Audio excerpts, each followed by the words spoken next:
Hi, it's me. I said I'd be back. I'm back. Got a haircut yesterday.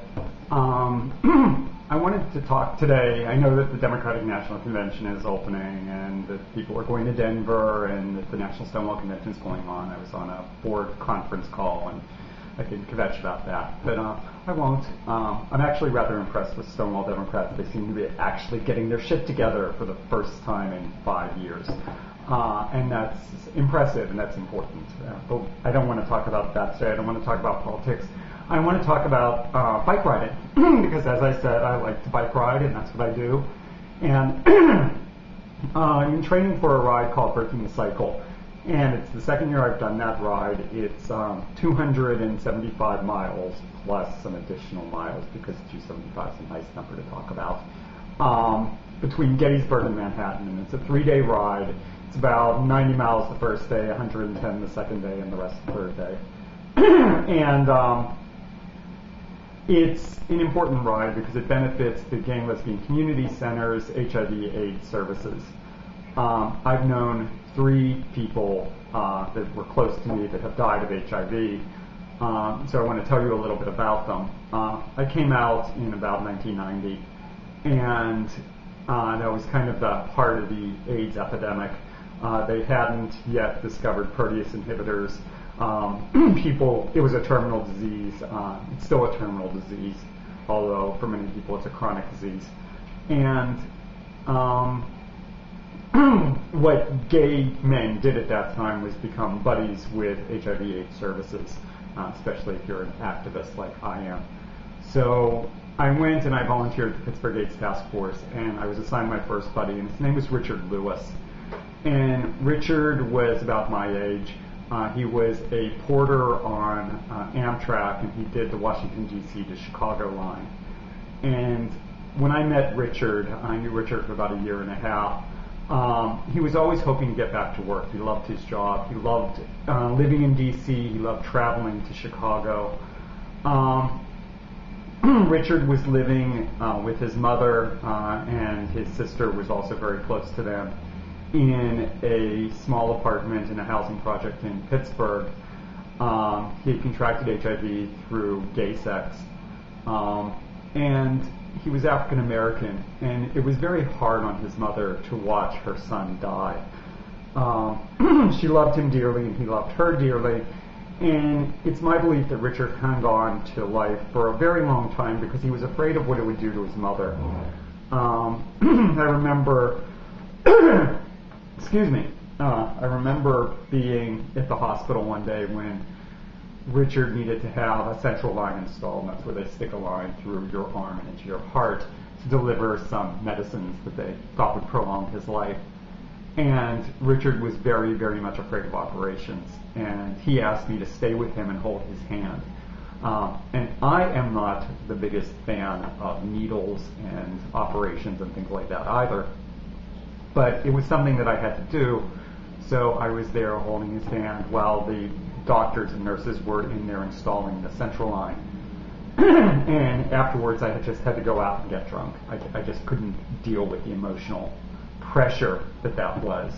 And I don't know that Richard ever knew the toll it was taking on me, because it was certainly taking a toll on him. There were other stories taking him to the movies, and where he got out of the car and immediately began throwing up because his body couldn't deal with the motion of the car. Rushing him to the hospital and having him lost in the emergency room for 3 hours, and the doctor coming out and apologizing to us because they had forgotten about him. He was so quiet. Or on the contrast, when he was in a hospital room, they hadn't given him the pain medicines yet, and he was screaming at the top of his lungs because he was in so much pain. When Richard died, I distinctly, first of all, I remember whispering to him that his mother had finally accepted the fact that he was going to die and that maybe it was for the best. He was probably in a coma, or at least very, very incoherent. And as I told him that, his breathing seemed to ease. He was having a lot of trouble breathing, and it suddenly seemed to ease. And about 16 hours later, he died. I got the call from his mother in the morning that I didn't need to come out. I went to the funeral home, and I remember his aunt being there saying, "Did he finally repent from the gay lifestyle?" And I had never heard Richard say that, but perhaps it was best for the family that his mother said, "Oh yes, he did. You know, he was so sorry that he got into that." But that's kind of what people deal with, which is why things like Breaking the Cycle are so important, to provide the services to the people in the community as well as the support for the survivors. Another friend that died was named Wesley Light, and Wesley had become estranged from his mother and father, and so his primary caregivers were his friends in Pittsburgh. And as his health declined, we stepped in and took care of him. There's a picture of Wesley on the website that I'll post on the blog with this. And you can see what he looked like a week before he died. Totally emaciated, skin and bones, unable to stand up straight. It reminds people of the survivors of Auschwitz. When about a month before Wesley died, his family did finally come up, and his parents again were very religious and were afraid of the type of community that he had fallen in with. Wesley had contracted HIV through IV drug use and had always been very much in favor of needle exchanges. But it was his gay friends and his kind of alternative friends that were taking care of him. And after Wesley died, his father said to us that he had been so afraid of what the people taking care of Wesley would be like, and he found them to be nurturing and kind and loving and caring. And he was very proud to have met us and proud that his son had known us, which was also very nice. The third person is my friend Keith Smith. Keith died very, very suddenly about 2 years ago, right around Thanksgiving. And I remember receiving an email, and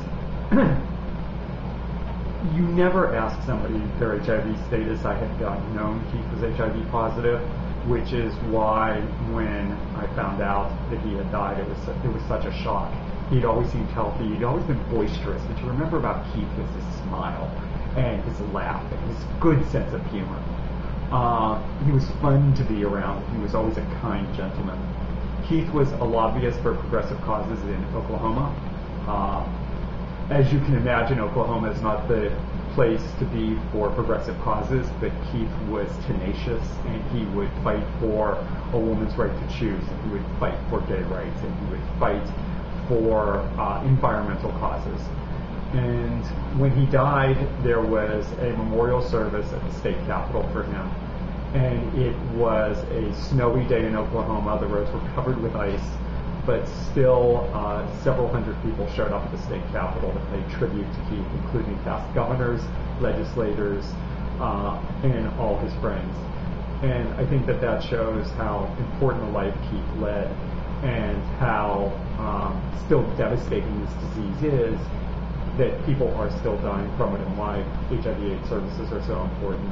So I'm running and Breaking the Cycle. There's a link to my personal donation page if you should feel compelled to make a donation.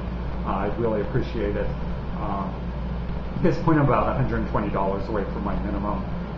The company I work for matches 100% of what I raise.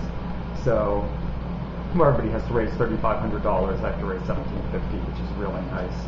And of course, anything more that people can contribute really helps this very, very important cause. So that's what I wanted to talk about today, and I'll talk about politics tomorrow. And there'll be some bike pictures on the blog to see all the insane biking I'm doing this year. Thanks a lot. Bye.